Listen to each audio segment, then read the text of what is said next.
बातमीपत्राला सुरुवात करूया। डॉक्टर बाबासाहेब आंबेडकर यांची आज 134वी जयंती आहे आणि त्यानिमित्तानं महामानवाला अभिवादन करण्यासाठी दादरच्या चैत्यभूमी इथे भीम अनुयायांनी गर्दी केली आहे। देशभरातून भीम अनुयायी बाबासाहेबांना अभिवादन करण्यासाठी चैत्यभूमीवर दाखल झालेत।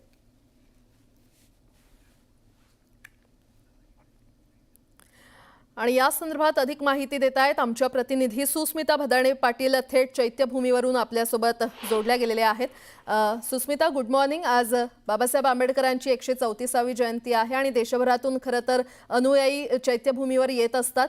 काय सध्या तिथे वातावरण? खरं तर भारतीय संविधानाचे शिल्पकार डॉक्टर बाबासाहेब आंबेडकर यांनी जो विचार अनेकांमध्ये रुजवला ते सर्व अनुयायी, त्यांच्यावरती प्रेम करणारे देशभरातील, मुंबईतील अनेक लोक आज चैत्यभूमीमध्ये येत असतात। आज चैत्यभूमी परिसरामध्ये राज्यपाल सुद्धा उपस्थित राहणार आहे, त्याचबरोबर एकनाथ शिंदे देखील येणार आहे। त्यामुळे अनेक राजकीय नेत्यांसह अनेक अनुयायी सुद्धा या ठिकाणी असणार आहेत आणि त्याचकरता संपूर्ण चैत्यभूमीचा जो परिसर आहे तो दादर परिसरापासून अगदी दादर रेल्वे स्थानकापासून चैत्यभूमी परिसरापर्यंत विशेष अशी सजावट करण्यात आलेली आहे।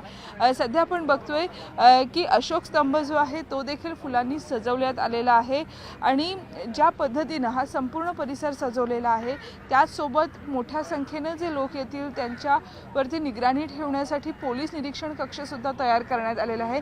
याच मंचावरती काही वेळातच आपण जर बघितलं तर सर्व मान्यवर नेते हे उपस्थित राहणार आहेत। संपूर्ण रस्ता हा साधारणपणे कॅडर रोड पर्यंत, दादर शिवाजी पार्क पर्यंत जाणारा हा रस्ता आहे। त्यामध्ये आकर्षक रोषणाई करण्यात आलेली आहे।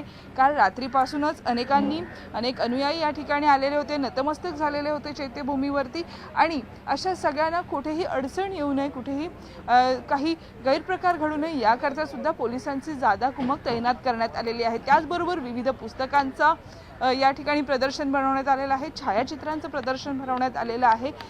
एकूणच काय तर अनेकांना जगण्याचा अर्थ सांगणारे आणि भारताला संविधान देणाऱ्या कायद्यापुरुषाशी असणं हे किती महत्त्वाचं आहे आणि त्यांच्या जयंतीनिमित्त आंबेडकरांचे विचार हे सर्वदूर पोहोचण्यासाठी प्रयत्न केले जात आहेत।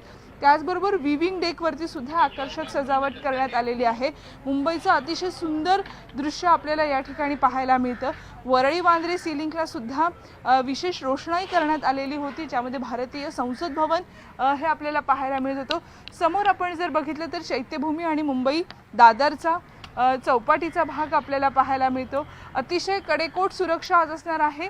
अनेक मान्यवर नेते या ठिकाणी येणार आहेत आणि अनेक अर्थांनी आजचा दिवस हा महत्त्वाचा आहे, कारण अनेक भीमप्रेमी डॉक्टर बाबासाहेब आंबेडकर यांच्या विचाराने आयुष्य जगणारे, त्यांच्या विचारांनी आपले आयुष्याचं कल्याण करणारे अनेक लोक, त्यांच्यावरती निस्सीम प्रेम करणारे अनेक लोक या ठिकाणी येणार आहेत आणि म्हणूनच आपण बघतोय भारतरत्न डॉक्टर बाबासाहेब आंबेडकर यांच्या जयंतीनिमित्त साधारणपणे आपण जर बघितलं तर दरवर्षी ज्या पद्धतीचं नियोजन असतं त्याहीपेक्षा चांगलं आणि उत्तम नियोजन यावर्षी करण्यात आलेलं आहे। 134वी ही जयंती आहे आणि म्हणूनच आपण बघतोय की आज लाखोंच्या संख्येनं अनुयायी या चैत्यभूमी दादर परिसरात येणार असल्याचंही कळतंय आणि त्याकरता तयारीसुद्धा संपूर्णपणे तयार असल्याचं आपल्याला पाहायला मिळतंय।